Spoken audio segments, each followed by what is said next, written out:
Friends, welcome to Kayal promo. இன்னைக்கு நம்ம கயல் சீரியல்ல ஷாலினி எல்லா உண்மையுமே கௌஷிக் கிட்டையும் மீனாட்சி கிட்டையும் போட்டு உடைக்க போறாங்க. இதனால என்ன நடக்க போகுது அப்படின்னு சொல்லிட்டு தாங்க பார்க்க போறோம். வீடியோ ஃபுல்லா பாருங்க. இதுல ஒரு ட்விஸ்ட் இருக்கு.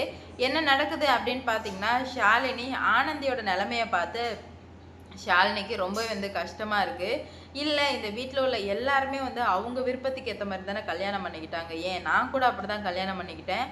ஆனந்தி மட்டும் எதுக்காக பிடிக்காத ஒரு வாழ்க்கையை வாழணும் அப்படின்னு சொல்லிட்டு ஷாலினி தனியாக புலம்பிக்கிட்டே இருக்கா. எவ்வளோ வாட்டி வா ஆனந்தி, நான் பேசுகிறேன், அன்னிக்கிட்ட நான் பேசுகிறேன் அப்படின்ற மாதிரி எவ்வளோ வாட்டி சொல்கிறாங்க. ஆனால் பார்த்தீங்கன்னா இல்லை, எனக்கு என் குடும்பம் தான் முக்கியம், எனக்கு எங்கள் அக்காவும் பாலுவை விட என் குடும்பமும் எங்கள் அக்கா தான் முக்கியம் அப்படின்ற மாதிரி ஆனந்தி சொன்னதுனால இதுக்கு மேலே சரி வராது, நான் என்ன பண்ணணுமோ அதை பண்ணிக்கிறேன் அப்படின்னு சொல்லிட்டு ஷாலினி என்ன பண்ணலாம், யாருக்கிட்ட சொல்லலாம் இந்த கல்யாணம் கரெக்டாக நிற்கும் அப்படின்ற மாதிரி நிறையா யோசிக்க ஆரம்பிக்கிறாங்க. அப்படி இருந்துட்டு இருந்த சமயத்தில் தான் இப்போ ஷாலினி தனியாக யோசிக்கும்போது கைலண்ணிக்கிட்ட சொன்னால் என்ன ஆகும், வேணாம் அவங்கள்ட்ட சொன்னால் என்ன ஆகும், இல்லை அன்புக்கிட்ட சொன்னால் என்ன ஆகும், இல்லை அத்தைக்கிட்ட சொன்னால் என்ன ஆகும்னு யோசிச்சு பார்த்து கடைசியில் நம்ம குடும்பத்தில் யாருக்கிட்டையும் சொல்ல வேணாம், அவங்கள்ட்டே போயிட்டு கௌஷிக்கிட்டையும் மீனாட்சி அம்மா கிட்டையும் சொல்லிடலாம், எல்லா உண்மையுமே சொல்லிடலாம், அவங்க புரிஞ்சுப்பாங்க அப்படின்னு சொல்லிட்டு அன்னைக்கு ஆனந்தி கழுத்துக்கிட்ட தாலி எடுத்துகிட்டு போனதை இப்போ வீடியோ எடுத்திருப்பா ஆனந்தி. அந்த வீடியோவை எடுத்து இப்போ எடுத்துகிட்டு போகிறா.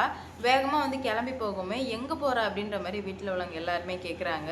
ஒரு நல்ல காரியத்துக்காக போகிறேன் அப்படின்ற மாதிரி சொல்லிட்டு இவ வெளியாயிரா. வெளியானதுமே போய் நிறைய விஷயங்கள் யோசிச்சுக்கிட்டே ஆட்டோவில் போகும்போது ஃபோன் போட்டு கௌஷிக் ஃபோன் போட்டு ஆனந்திக்கிட்ட நம்பர் வாங்கினா நம்பர் கொடுன்னு சொல்லிட்டு நம்பர் வாங்கி கௌஷிக், நான் இந்த மாதிரி ஷாலினி பேசுகிறேன், சொல்லுங்கள் என்னாச்சு அப்படின்ற மாதிரி கேட்க, உங்களை நேரில் பார்த்து பேசணும் வாங்க அப்படின்ற மாதிரி சொல்ல, நீங்கள் வீட்டுக்கு வாங்க அதில் என்ன, வீட்டுக்கு வாங்க நேரில் பேசிக்கலாம் அப்படின்ற மாதிரி சொல்ல, இல்லை ரொம்ப இம்பார்ட்டன்ட், எதுவாக இருந்தாலும் வீட்டுக்கு வாங்க அப்படின்ற மாதிரி சொல்லி முடிச்சிடுறாங்க. இப்போ வீட்டுக்கு ஷாலினி போனதுமே மீனாட்சி கேட்குறாங்க, என்னாச்சுமா, ஏதோ சொல்லணும்னு சொன்னியா சொல்லு அப்படின்ற மாதிரி கேட்க, அம்மா அது அப்படின்ற மாதிரி இழுக்கவுமே, என்னம்மா இழுக்கிற, என்னன்னு சொல்லு அப்படின்ற மாதிரி கேட்குறாங்க.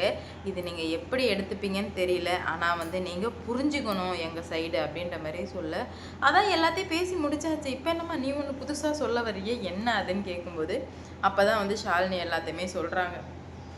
இந்த மாதிரி ஆனந்திக்கு இந்த கல்யாணத்தில் கொஞ்சம் கூட உடன்பாடு இல்லைன்னு சொல்லவுமே, என்ன ப்ராங்க் பண்ணுறீங்களா அப்படின்ற மாதிரி கௌஷிக் கேட்கவுமே, இல்லை கௌஷிக் நான் உண்மையிலுமே தான் சொல்கிறேன், ஆனந்திக்கு இதில் கொஞ்சம் கூட உடன்பாடு இல்லை.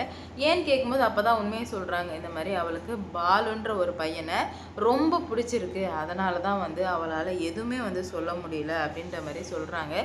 அப்புறம் ஏன் இந்த கல்யாணத்துக்கு ஒத்துக்கிட்டா அப்படின்னு கேட்கும்போது எல்லாமே ஃபேமிலிக்காகவும் கயலண்ணிக்காகவும் தான். கயலண்ணி குடும்பத்துக்காக கஷ்டப்பட்டவங்க, அதனால் அவங்கள கஷ்டப்படுத்தக்கூடாது அப்படின்றதுக்காக தான் இந்த முடிவை எடுத்திருக்காங்க அப்படின்ற மாதிரி சொல்லுவோமே. சரி அப்படின்ற மாதிரி சொல்லி செம்ம டென்ஷனில் கோவத்தில் கத்திட்டு இருக்காங்க.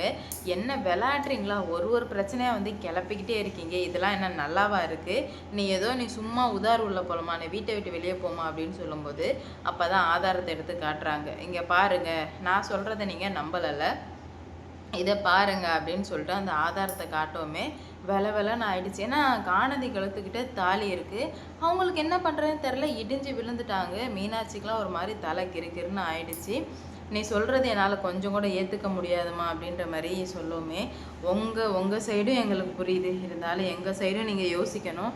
வீட்டில் உள்ளவங்க எல்லாருக்குமே இதில் தான் சம்மந்தம். ஆனால் ஆனந்திக்கு மட்டும் இதில் விருப்பம் இல்லை. நான் ஆனந்தி கூட ஃப்ரெண்டு மாதிரி பழகிட்டு இருக்கிறதுனால எனக்கு ஆனந்தியை பற்றி எல்லாம் தெரியும், ப்ளீஸ் புரிஞ்சுக்கோங்க.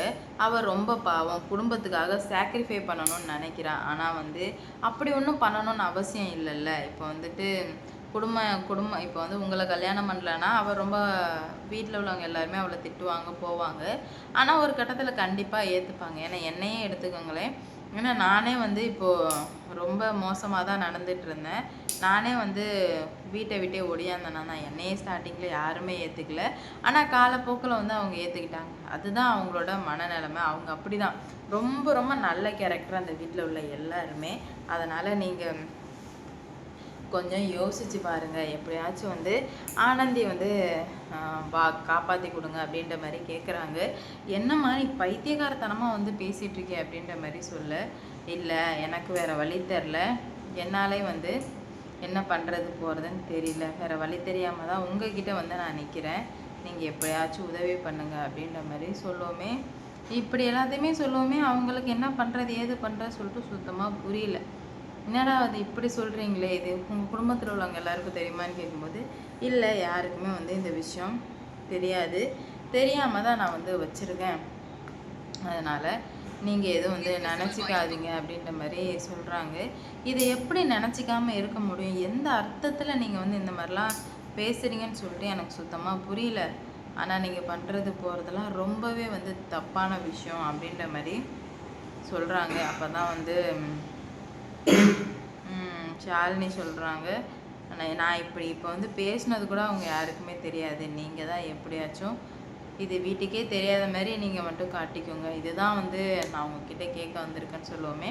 சரிம்மா, ஆனந்திக்கு வந்து அந்த பையனை பிடிச்சிருக்குன்னு சொல்கிறேன், ஆனால் என் பையனுக்கு ஆனந்தியை பிடிச்சிருக்கு, அப்போ என்ன பண்ணலாம் அப்படின்ற மாதிரி கேட்க, இப்படி ஒருத்தருக்கு பிடிச்சிருக்கும் போது நம்மளால் ஒன்றுமே பண்ண முடியாது தான் அப்படின்ற மாதிரி சொல்கிறாங்க. அப்புறம் எந்த தைரியத்தில் நீ வந்து பேசுகிற, ஃபஸ்ட்டு இந்த வீட்டை விட்டு வெளியே போகுமா அப்படின்ற மாதிரி சொல்லுவோமே. இல்லை, நீங்கள் புரிஞ்சிக்காமல் பேசுகிறீங்க, கொஞ்சம் யோசித்து பாருங்கள், கண்டிப்பாக வந்து உங்களுக்கும் அந்த பொண்ணோட மனநிலைமை புரியும். பாலுவையும் விட்டு கொடுக்க முடியாமல், குடும்பத்தையும் விட்டு கொடுக்க முடியாமல் இப்படி இருக்க பெண்கள்லாம் ரொம்ப பாவங்க, தயவு செஞ்சு இந்த மாதிரிலாம் பண்ணாதீங்க அப்படின்ற மாதிரி சொல்கிறாங்க.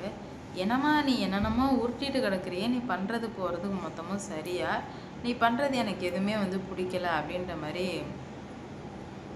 சொல்லிடுறாங்க. அப்படி இருந்த சமயத்தில் தான் ஆனந்த் என்ன பண்ணுறாங்க,